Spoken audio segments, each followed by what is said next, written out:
roads, it wasn't motorway. Yeah, I want you away, It's a license to perform over the coast.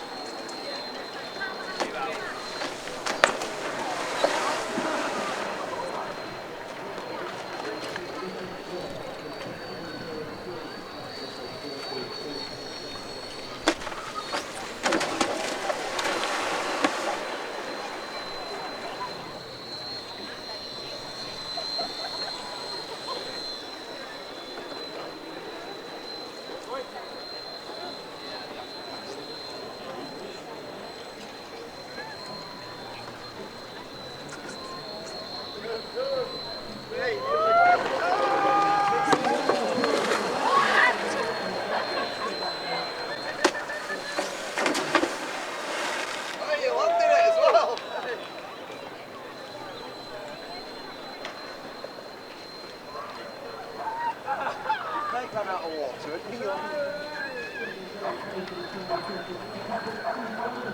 That's that manual, that's that.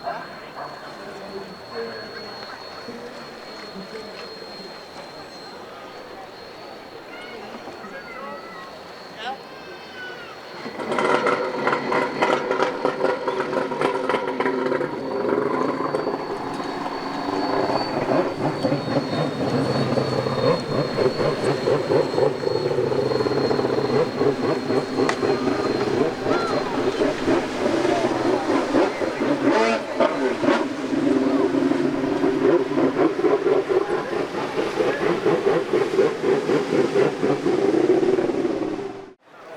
So after that fantastic demo on the water of the Fliteboard, I had to seek out the little stand that Fliteboard have got here, and I've met Allie, and she's just going to give me some insight into this Fliteboard. Hi Allie. Hey Dom.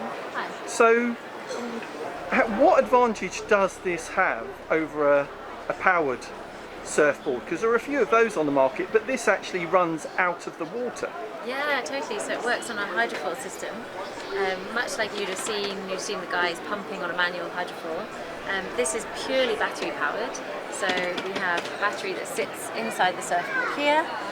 This one is actually our only inflatable option. It's a really family-friendly, yacht-friendly. Inflatable? Inflatable, yeah. So really similar to a SUP. Has a similar valve at the top here. 150 litres, makes it super buoyant, really, really easy to get up on.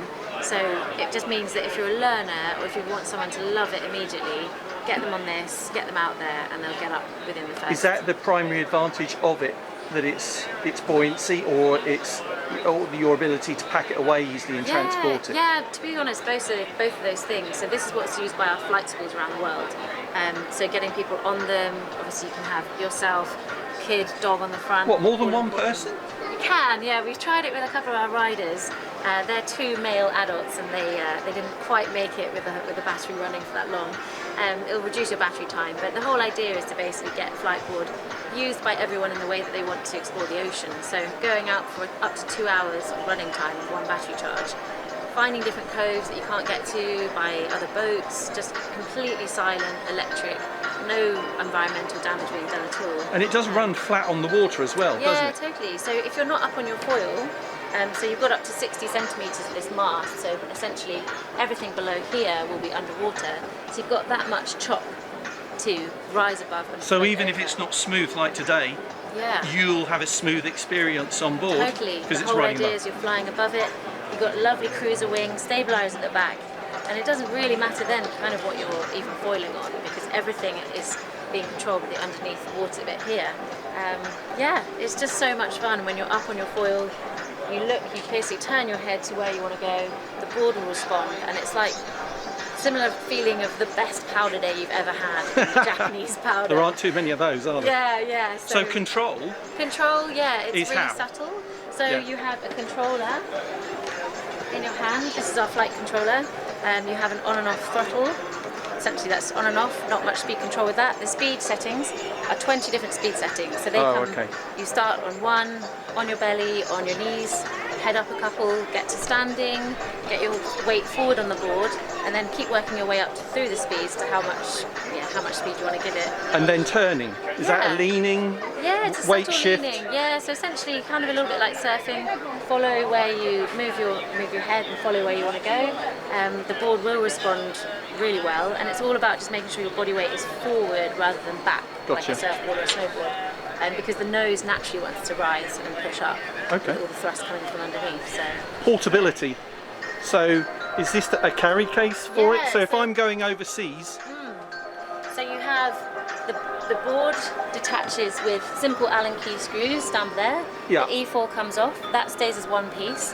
The 2 wings will come off and package away. Battery comes out, and all in you're looking at anywhere between 28 kilos and 32 kilos for the whole kit. Breaks down into this bag for the E-foil, the charger, the wings and the controller. This one for the board itself, and then this is the battery which comes in its own bag there. Gotcha. So, yeah, Okay. super. are there different versions? Yeah, so we have 4 different boards. So 4 different boards. So this Yeah. is the family one, you said? This is the family, really good if you have it on a yacht. It's obviously soft edge, and you want anyone to just be able to get on it and have a good time. Yep. It's really, because it's so buoyant, it's got a huge lift, a lovely big surface area, so it means you can get up into a foil sooner. But then if you want to start going a lot faster and keeping it steady, that's when you want to start looking at the Fliteboard Classic, which is our first carbon fibre one. Is that what this is over It's a here? similar size to this one, a little bit shorter, 50 fewer litres in it, Right. volume-wise. And then you go to the Pro, which is our lovely ash-coloured one over there. This one? Yeah, really nice and... So this is the next step up? Yes, yeah, this is the next step after the Fliteboard. And then you go to the Ultra, which is the smallest Ultra. on the market. I like the sound of Ultra. Ultra's cool, So yeah. faster, little bit less stable, I would Yeah, guess. but then. less buoyant. Shorter. So if you don't have the motor running, have the battery off, then you'll be sat on it or stood on it and not be underwater. Whereas the Air, you are sat on it like a paddleboard.